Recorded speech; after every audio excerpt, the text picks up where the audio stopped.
Captain Maria Torres stood on the bridge of the starship Endeavour, watching the massive alien structure grow larger on the main screen.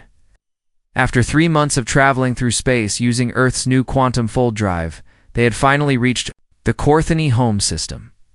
This was humanity's first meeting with an alien civilization, and Maria felt the weight of history on her shoulders. The Corthony space station was enormous, easily 10 times the size of anything humans had ever built. Its dark metal surface was covered with strange symbols that glowed with blue light. Dozens of alien ships moved around it like insects around a hive. Each ship was sleek and deadly looking, with curves that seemed to flow like water frozen in. "Time, Captain. We're receiving a transmission," said Lieutenant Ross from his position at the communications station. His voice carried a mix of excitement and nervousness that everyone on the bridge felt. "Put it on screen," Maria ordered. The view screen flickered and showed the face of an alien unlike anything they had imagined. The creature had scales that shifted from dark green to black eyes that were completely yellow with no visible pupils, and a mouth filled with sharp teeth. When it spoke, its voice was deep and cold. "I am General Vorthok of the Corthony Empire. You are the humans from the small world called Earth. We have been watching your species since you developed faster than light travel." Maria stepped forward. "General Vorthok, I am Captain Maria Torres of Earth. We come in peace, seeking friendship and trade between our peoples. We have brought gifts and hope to establish diplomatic relations." The alien general made a sound that might have been laughter, but it sent chills down Maria's spine. "Peace. Trade. Your species is young and does not understand how the galaxy works. We have ruled this region of space for 3,000 years. We decide which species may grow and which must be contained." "Contained?" Maria asked, though she was beginning to fear what that word meant.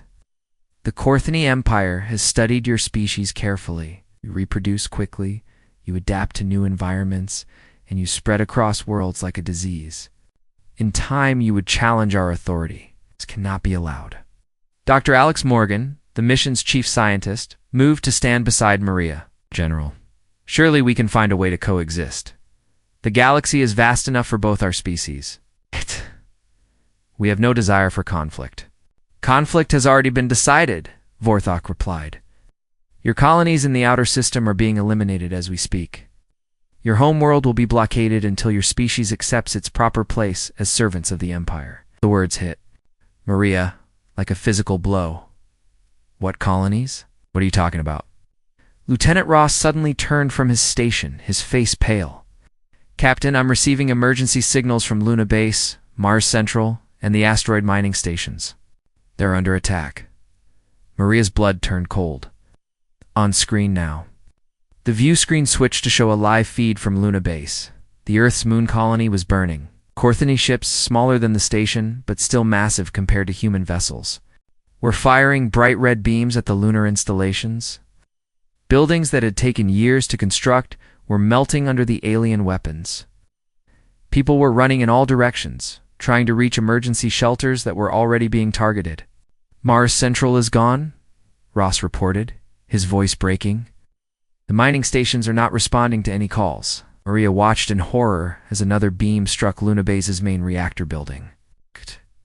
The explosion could be seen clearly from space. A bright flash that faded to leave only twisted metal and rock. Thousands of people lived and worked on Luna Base. Now they were dead or dying. "Why?" Maria demanded, turning back to the alien general. "We offered you friendship. We came here in peace. Peace is what the strong give to the weak when it serves their purpose," Vorthok answered. "Your species will learn to serve, or it will die." These demonstrations show what happens to those who do not accept Corthony rule. The communication ended, leaving the bridge in stunned silence. Maria stared at the empty screen, trying to process. What had just happened? In the space of a few minutes, humanity had gone from hopeful first contact to being the victims of an unprovoked attack. "Captain," came the voice of Commander Lisa Park from the tactical station. "I'm reading massive energy signatures throughout the Sol system. There are at least 50 Corthony ships surrounding Earth." "They planned this," Dr. Morgan said quietly. "They were never going to negotiate. They studied us and decided we were a threat before we even knew they existed. Maria forced herself to think clearly, despite the shock and rage building inside her. Ross, get me a secure channel to Earth Defense Command. Priority Alpha Emergency Code. Channel open, Captain. Earth Defense Command, this is Captain Torres. On the Endeavor, we have made contact with a hostile alien species called the Korthani Empire. They have attacked our outer colonies and are currently blockading Earth with superior forces. Luna Base and Mars Central are destroyed. The asteroid. Mining stations are gone. We need immediate defensive preparations. The response came quickly from Admiral Rebecca Stone. Captain Torres, we're tracking multiple alien vessels in Earth orbit. They appeared without warning 20 minutes ago. We're scrambling all available ships, but we're outgunned and outnumbered. What's the situation on your end? We're trapped. In their space, Admiral, the general who spoke to us, made it clear this was planned. They see us as a future threat and want to eliminate or enslave us before we can grow stronger. Understood, Captain? You need to get back here if you can. We're going to need every ship and every experienced officer for what's coming. Maria looked around the bridge at her crew. These people had volunteered for a peaceful exploration mission. Now, they were witnesses to the beginning of humanity's first interstellar war, and they were stuck behind enemy lines. Admiral, the Endeavor will try to make it back to Earth, but we may not survive the journey. If we don't make it, you need to know that the Korthani have technology far beyond ours. Their ships are bigger, their weapons are more powerful, and they've been doing this for thousands of years. We'll hold them off as long as we can, Captain. Just get home. The connection ended. Maria turned to face her crew, seeing fear and determination in equal measure on their faces. You heard the Admiral? We're going home. But first, we're going to learn everything we can about these aliens. If Earth is going to survive this, we need information. Captain, Dr. Morgan said, I'm already scanning their technology. If we can get close to one of their ships, maybe we can learn something useful. Do it, and Ross, send a message to Earth on all frequencies. Tell them everything we've learned about the Korthani. It's their technology, their attitudes, everything. If we don't make it back, someone needs to know what humanity is facing. Outside the ship, Korthani vessels were beginning to move in their direction. Maria knew that getting home alive would take a miracle. But looking at her crew, she felt something that the aliens clearly didn't understand about humans. When faced with impossible odds, humans didn't give up. They got angry, they got creative, and they fought back. The war had begun without humanity's choice. But Maria Torres swore that when it ended, it would be on humanity's terms. Admiral Rebecca Stone stood in the Earth Defense Command Center. Watching red dots fill the tactical display around Earth, each dot represented a Korthani warship, and there were more than 50 of them surrounding humanity's homeworld. Alien ships were arranged in a perfect blockade formation, cutting off all escape routes from the solar system. Status report. Rebecca ordered as she walked between the busy stations where officers were trying to coordinate Earth's defense. Not. Good, Admiral, replied Colonel James Wright, her tactical officer. We've lost all contact with the outer colonies. Luna Base is completely destroyed. Mars Central went dark 6 hours ago. Asteroid mining stations are gone. We estimate over 2 million casualties. Rebecca closed her eyes for a moment, feeling the weight of those numbers. 2 million people dead in the first day of a war they never asked for. When she opened her eyes, her expression was hard as steel. What about our fleet? We have 43 operational warships. But Admiral, their ships are massive. Our largest battleship is smaller than their escort vessels. Their weapons cut through our shields like they aren't even there. The main screen showed footage from the first engagement, where Earth's patrol ships had tried to intercept the Korthani fleet. The human vessels fired their plasma cannons and missile barrages, but the alien ships had energy shields that absorbed the attacks without any visible damage. In response, the Korthani fired red energy beams that sliced through human ships like knives through paper. They're not just bigger, Dr. Alex Morgan said as he entered the command center. His hair was messy, and his clothes were wrinkled from working non-stop since the attack began. I've analyzed the wreckage from our destroyed ships. Their technology is at least 200 years ahead of ours. Maybe more. Tell me something useful, Doctor, Rebecca said. Their shields work by redirecting energy attacks. Kinetic weapons might have better luck, but we'd need to get close enough to use them. Their weapon systems are automated, controlled by artificial intelligence that reacts faster than any human pilot could. And their ships are built from materials we've never seen before. What about weaknesses? Dr. Morgan hesitated. I'm not sure they have any, Admiral. At least not any that we can exploit with current technology. An alarm sounded throughout the command center. Admiral called Lieutenant Davis from the communications station, receiving a transmission from the Korthani fleet. They want to speak with Earth's leaders? Put it through. The main screen showed General Vorthok's reptilian face. His yellow eyes seemed to glow with satisfaction. Leaders of Earth, I am General Vorthok of the Korthoni Imperial Navy. Your outer defenses have been eliminated. Your colonies are destroyed. Your fleet is no match for our forces. General Vorthok, Rebecca replied, stepping forward. I am Admiral Stone of Earth Defense Command. Your unprovoked attack on civilian targets was an act of genocide. Humanity will not surrender to murderers. Surrender is not what we require, Vorthok said. Your species will submit to imperial rule. Your worlds will serve as agricultural centers for the Empire. Your people will work in our mines and factories. This is the fate of all species that lack the strength to rule themselves. And if we refuse, then your species will be eliminated. We have done this many times before. The choice is yours, but you have one planetary rotation to decide. The transmission ended. Oh. The command center fell silent except for the humming of computers and the distant sound of air recyclers. Ow. Everyone understood what they had just heard. Humanity had 24 hours to choose between slavery and extinction. Options, Rebecca asked. Colonel Wright pulled up tactical displays. We could try a coordinated attack on their flagship. If we could take out their command ship, it might disrupt their formation. Casualties? Total loss of our fleet? And probably no significant damage to their forces. Dr. Morgan stepped forward. Admiral, I need more time to study their technology. If I could examine one of their ships up close, maybe I could find something we could use. How do we get close to one of their ships without being destroyed? I don't know yet, but there has to be a way.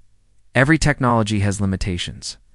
Rebecca walked to the main display, staring at the red dots surrounding Earth. 50 alien warships against humanity's 43 ships. Superior technology against desperate courage. It seemed hopeless, but something inside her refused to accept. Defeat. What about asymmetric warfare? She asked suddenly. Colonel Wright frowned. What do you mean, Admiral? The Korthani expect us to fight like they do. Ship against ship, formation against formation. But what if we don't fight their kind of war? What if we fight ours? I'm not following. Rebecca turned to face her staff. They have better ships and better weapons, but they're fighting in our home system. We know every asteroid, every comet, every piece of space debris.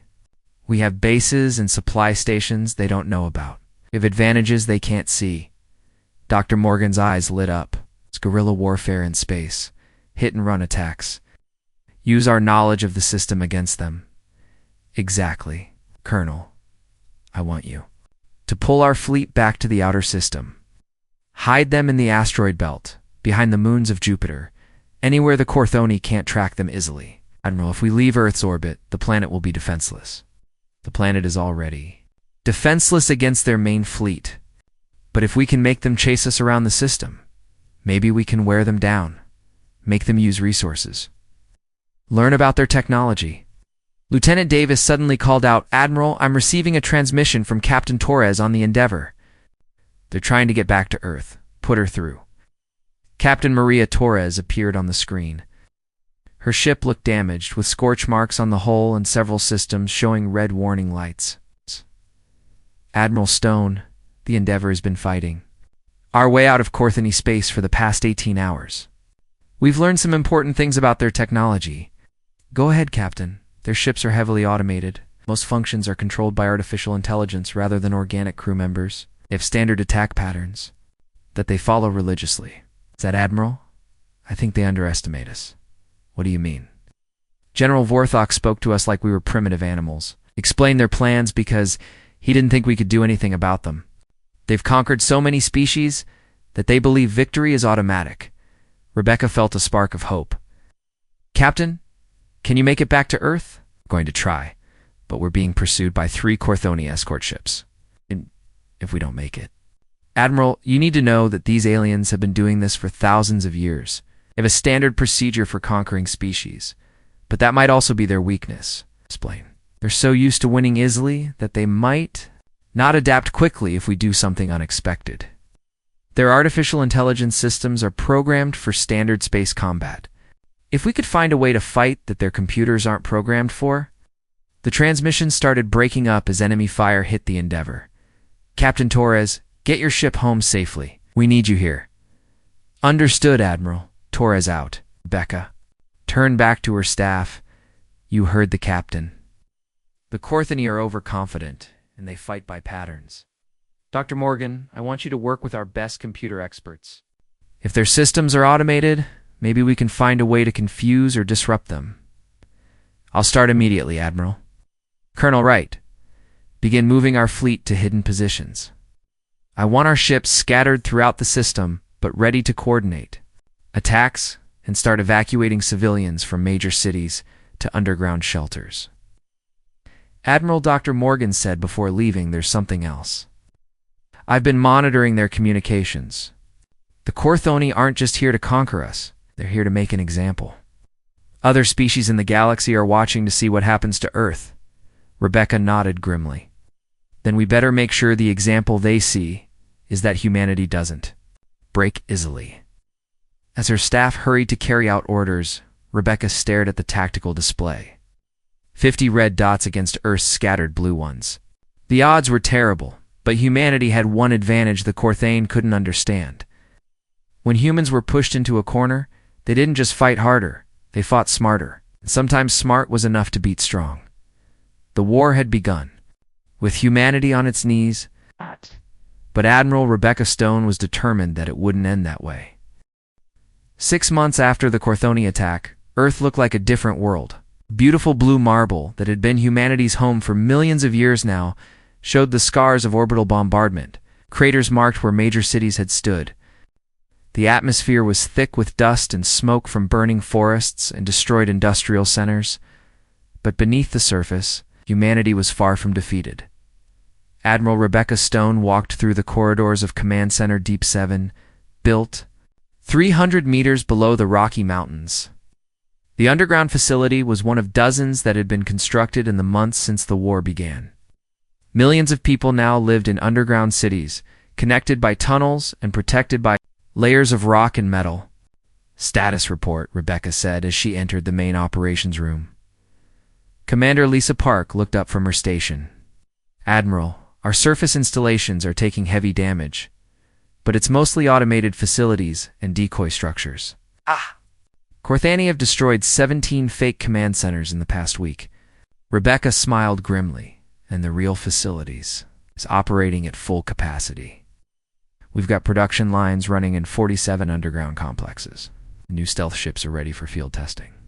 Dr. Alex Morgan approached with a tablet full of data. His appearance had changed dramatically over the past months. Gone was the soft academic look, replaced by the lean, focused appearance of someone who had been working 18-hour days to save his species. Admiral, we've had a breakthrough. David Kim's team has successfully hacked into the Corthoni communication network. Rebecca's eyes widened. The Corthoni artificial intelligence systems are incredibly advanced, but they're also predictable. They follow logical patterns that our best computer experts have learned to exploit. We can't control their systems, but we can listen to their communications and sometimes plant false information. What have we learned? Dr. Morgan activated a holographic display showing a map of the local galaxy. The Corthoni Empire is much larger than we thought. They control over 300 star systems and have been expanding for thousands of years. But Admiral, they're not as united as they pretend to be. Explain. They rule through fear and superior technology? Many of the species under their control were conquered centuries ago and have been forced to serve as workers and soldiers. Some of these species are growing restless. Commander Park pointed to several systems on the map. The Vrothi were conquered 800 years ago. They're humanoid, similar to us, but with blue skin and superior physical strength. The Kaleri were enslaved 300 years ago. They're highly intelligent, but physically weak. Both species have been sending secret messages to each other about resistance movements. Rebecca studied the map. Are you suggesting we try to contact them? I'm suggesting we already have, Dr. Morgan said with a slight smile.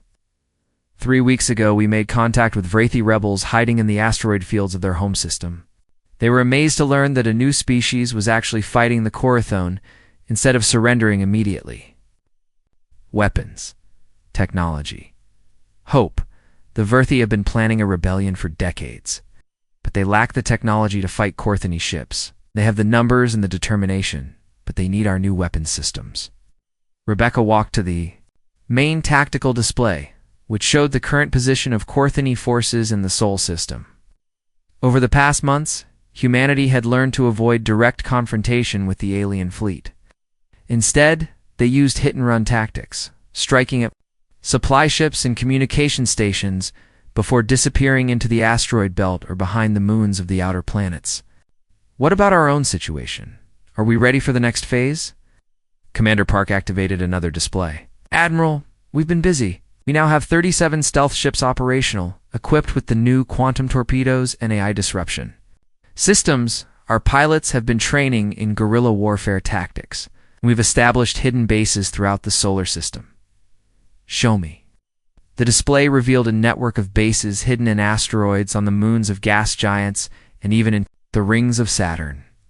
Each base was small and heavily camouflaged, but together they formed a web of resistance that the Corthony had not detected.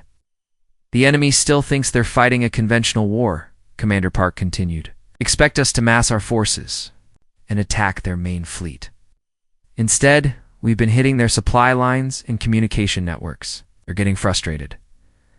Dr. Morgan pulled up another display. We've also made significant advances in technology. The quantum torpedoes can penetrate their shields by shifting into subspace just before impact. The AI disruption systems can confuse their automated defenses for several minutes. And our new stealth technology makes our ships nearly invisible to their sensors. Rebecca felt a surge of pride. Humanity had been beaten down, but they had not been broken. In 6 months, they had gone from helpless victims to guerrilla fighters who were actually hurting their enemies. There's more, Admiral, Dr. Morgan said. We've been studying the wreckage of Corthony's ships that we've managed to damage. Our technology is advanced, but it's also standardized. Every ship uses the same systems, the same weapons, the same artificial intelligence. Haven't had to innovate in centuries because they've been so dominant, and that's a weakness. It's a huge weakness.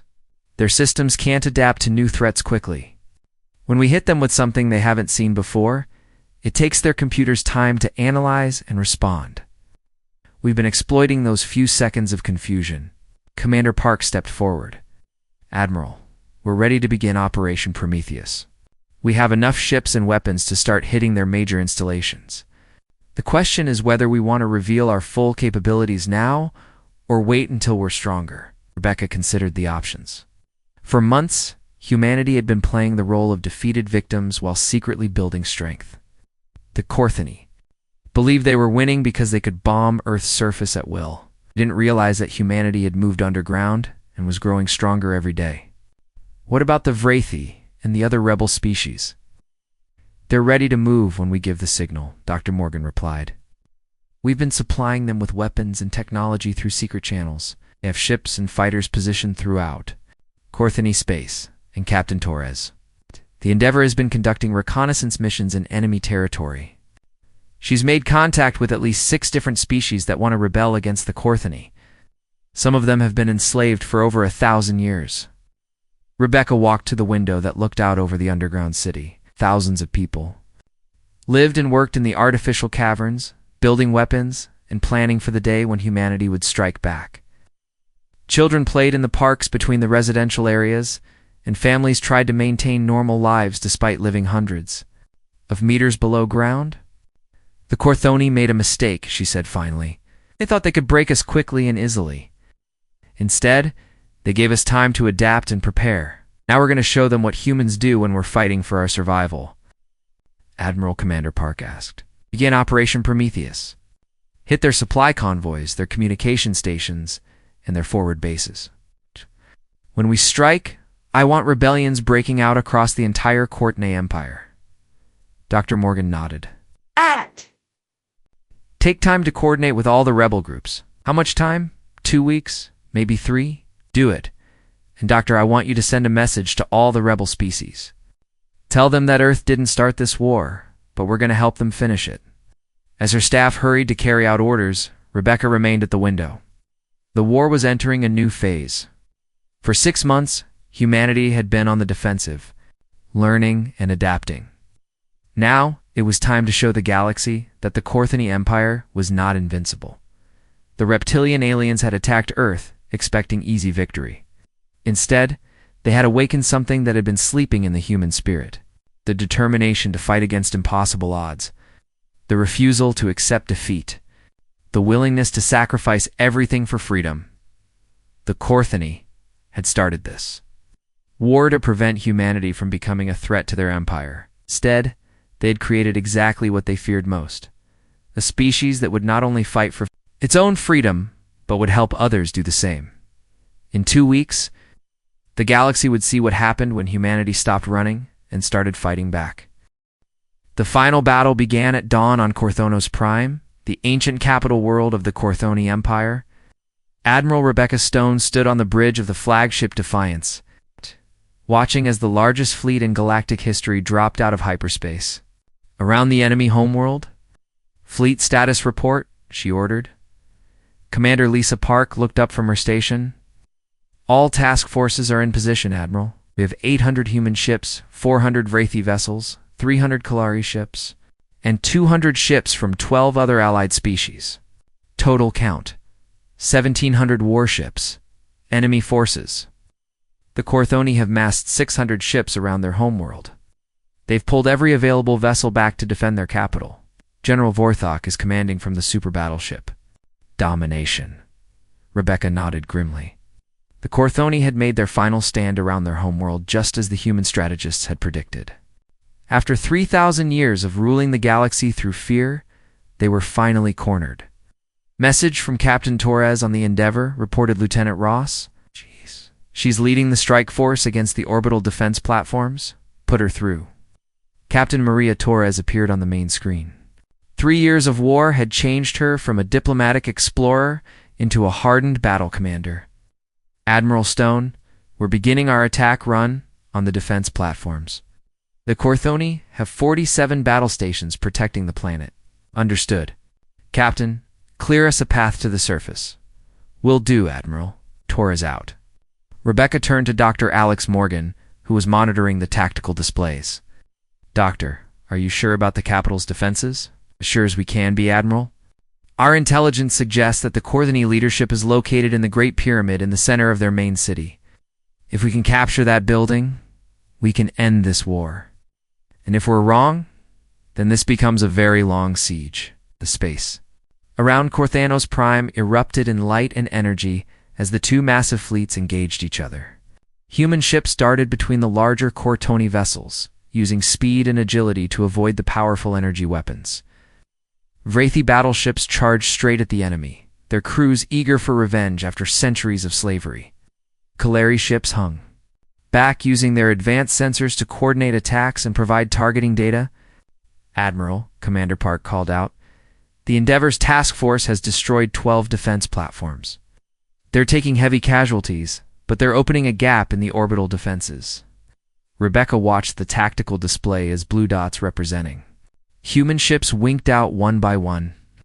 Every lost ship meant dozens of dead crew members, people who had volunteered to fight for the freedom of species they had never met. Order the second wave to support Captain Torres. We need those platforms. Down.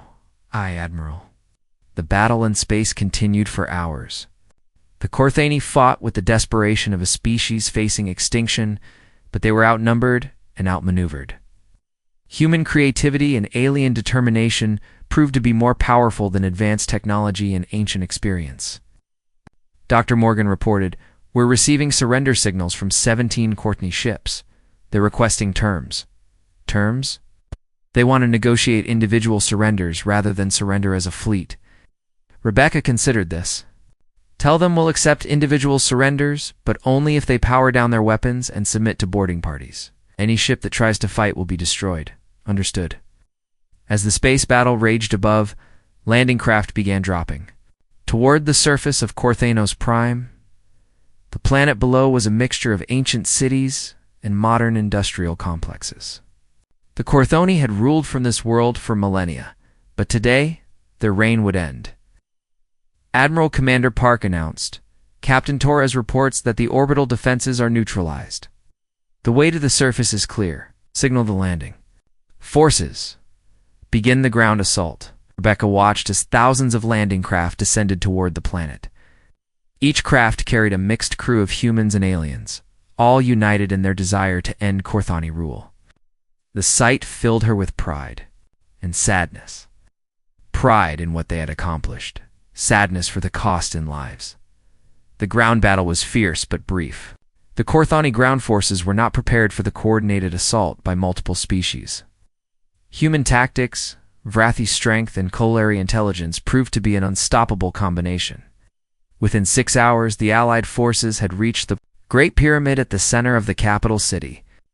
"Admiral," came Captain Torres's voice over the communication system. "We've secured the pyramid. The Corthani leadership is requesting a meeting." "I'm coming down, Captain. Maintain position until I arrive." Rebecca took a shuttle to the surface, accompanied by Dr. Morgan and a small security team. The Great Pyramid was enormous, a structure that had stood for thousands of years as a symbol of Corthoni power. Now, it was surrounded by the flags of a dozen liberated species. Inside the pyramid, she found Captain Torres waiting with the Corthani leadership. General Vorthok stood at the center of the group, his yellow eyes filled with hatred and defeat. "General Vorthok," Rebecca said as she entered the chamber, "I believe we have some business to discuss." "Admiral Stone," Vorthok replied, his voice bitter. "You have destroyed an empire that lasted 3,000 years. I hope you are proud of your accomplishment. I'm proud that we stopped at tyranny, that enslaved dozens of species and murdered billions of innocent people. And what now? Will you execute us? Enslave us as we enslaved others?" Rebecca looked around the chamber at the other Corthoni leaders. Some looked defiant, others appeared resigned to their fate. "That will be decided by the species you oppressed, not by us." Dr. Morgan stepped forward with a document. "The terms of surrender are simple. Corthani Empire is dissolved. All enslaved species are granted immediate freedom. Corthani military forces will be disbanded. War crimes trials will be held for those responsible for genocide and slavery. And if we refuse, then this war continues until every Cordonais ship is destroyed and every Cordonais world is occupied," Rebecca replied. "The choice is yours, General." Vorthok stared at her for a long moment. "You humans are a strange species. We attacked you to prevent you from becoming a threat to galactic order. Instead, you became the catalyst for the greatest rebellion in history.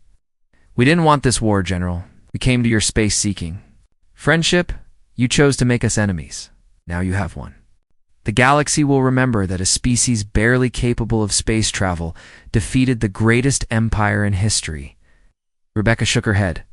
"No, General, we didn't win this war alone. We won because we convinced other species that freedom was worth fighting for. We won because we proved that cooperation is stronger than domination." Captain Torres stepped forward. "Admiral, we're receiving reports from across the galaxy. Corthani forces are surrendering on dozens of worlds. The Empire is collapsing? What about the Corthani people themselves? Most seem relieved that the war is over. The military caste system that ruled them was not popular with the general population." Rebecca turned back to Vorthok. "General, your signature on this document will officially end the war. Millions of people can go home to their families. Billions. More can begin rebuilding their lives in freedom." Vorthok looked at the document, then at the humans and aliens surrounding him. "Very well, but I want it known that we did not surrender out of fear. We surrender because continuing to fight would only bring more death to our people." He signed the document with a trembling hand as the surrender ceremony concluded. Rebecca walked to a window that looked out over the capital city. The streets were filled with people from dozens of species, celebrating the end of 3,000 years of oppression. Humans, Vrathi, Kaleri, and many others walked together, no longer enemies, but allies, in building a better galaxy. Admiral Dr. Morgan said as he joined her, "What happens now?" "Now we go home," Rebecca replied. "We've been away from Earth for too long, and the galaxy belongs to all of us now. No single species will ever again have the power to enslave others." Captain Torres approached them. "Admiral, there's something you should see. The allied species are requesting that humanity lead a new galactic council. They want us to help prevent another empire like the Corthoni from ever rising again." Rebecca smiled. 3 years ago, we were just exploring space and hoping to make friends. Now we're being asked to help govern the galaxy. Will you accept? We'll participate, but not as leaders, as equals. The galaxy has had enough of empires and rulers. It's time for something new. As the sun set over Corthonos Prime, Rebecca looked up at the stars. Somewhere out there, Earth was waiting for her return. The blue world that had given birth to humanity would now be part of a galactic community based on freedom and cooperation rather than fear and domination. The war was over. The Corthuni had started it to prevent humanity from becoming a threat to their empire. Instead, they had created exactly what they feared most, a species that would fight not just for its own freedom, but for the freedom of all thinking beings. Earth had not started the war, but humanity had indeed finished it. And in doing so, they had given the galaxy something it had not known for 3,000 years: hope for a better future. 2 years had passed since the Corthoni first attacked Earth, and the galaxy was no longer the same. What had begun as a simple extermination of a primitive species had become the largest rebellion in galactic history. Admiral Rebecca Stone stood in the command center of Prometheus Station, a massive hidden base built inside a hollowed-out asteroid in the outer rim of the Sol system. "Status report from all fronts," Rebecca ordered as she entered the bustling command center. Commander Lisa Park looked up from her tactical display. "Admiral, Operation Prometheus has exceeded all expectations. In the past 6 months, we've destroyed 47 Corthony supply convoys, eliminated 12 communication stations, and captured 3 enemy ships intact. What about our allies? Rebellions are spreading faster than we anticipated. The Vrathi have liberated 6 star systems in their sector. The Kalari have taken control of their industrial worlds. The Theloni have joined the fight after we helped them destroy the Corthani garrison on their homeworld." Dr. Alex Morgan approached with his usual collection of data tablets. His work over the past 2 years had transformed him from a peaceful scientist into one of the galaxy's leading experts on Corthani technology. "Admiral, we've made a breakthrough with the captured ships. We can now produce weapons and shields that are equal to Corthani technology. In some cases, we've actually improved on their designs." Rebecca smiled. "How is that possible?" "The Corthani haven't had to innovate in centuries. Our technology is advanced but stagnant. Once we understood how it worked, we found dozens of ways to make it better. Human creativity combined with alien technology is proving to be a powerful combination." The main display showed a map of the local galaxy. Red zones marked Corthana-controlled space, but they were shrinking. Blue zones showed areas where human-led coalitions had established control. Green zones indicated systems where rebellions were active but not yet successful. "The Corthani are starting to panic," Commander Park continued. "We've intercepted communications from their high command. They're pulling ships back from the outer territories to defend their core systems. And General Vorthok, still in command of the fleet blockading Earth, but his forces have been reduced to 30 ships. The rest have been reassigned to deal with rebellions throughout the Empire." Rebecca walked to the main tactical display, studying the positions of ships throughout the Sol system. The Corthoni blockade was still in place, but it was much weaker than it had been 2 years ago. More importantly, the aliens were no longer conducting regular bombardments of Earth's surface. They had learned that most of their targets were decoys, and they needed to conserve ammunition for the growing number of threats throughout their empire. What about Captain Torres and the deep strike missions? Dr. Morgan activated another display. The endeavor has been incredibly successful. Captain Torres has made contact with rebel groups in over 20 systems. She's delivered weapons, provided tactical training, and coordinated attacks across multiple sectors. The Corthony can't predict where the next rebellion will start. In our new fleet, Commander Park gestured to a section of the display showing dozens of blue dots moving through space.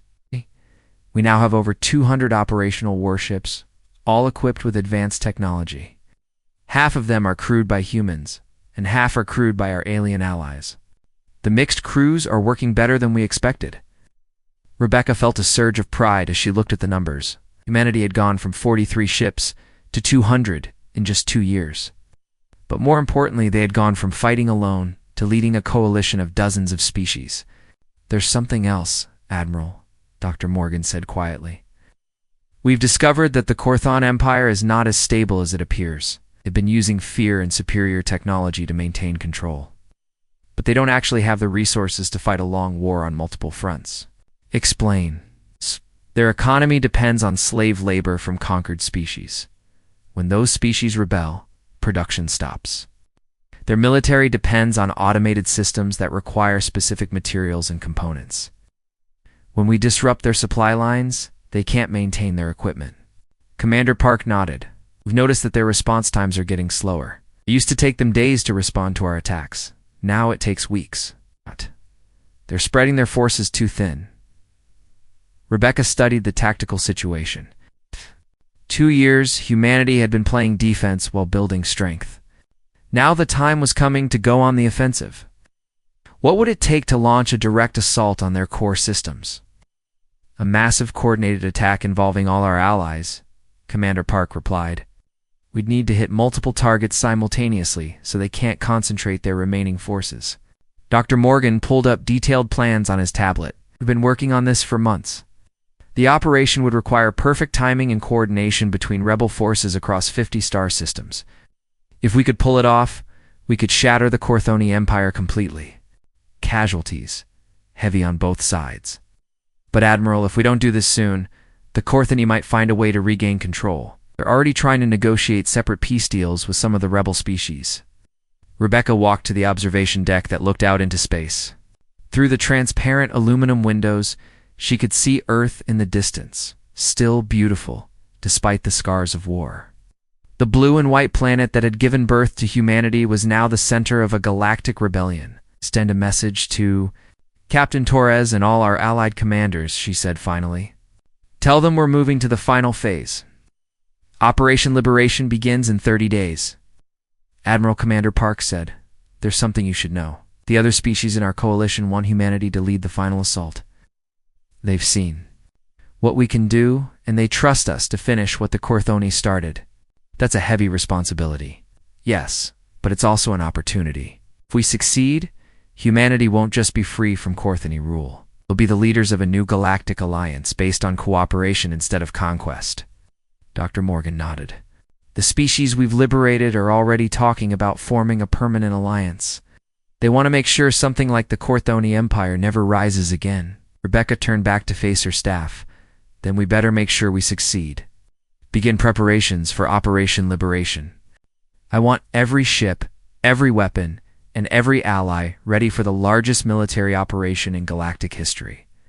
Over the next few hours, messages went out across the galaxy. On Vrothy worlds, blue-skinned warriors prepared their battle fleets. On Kaleri planets, brilliant scientists finished building new weapons.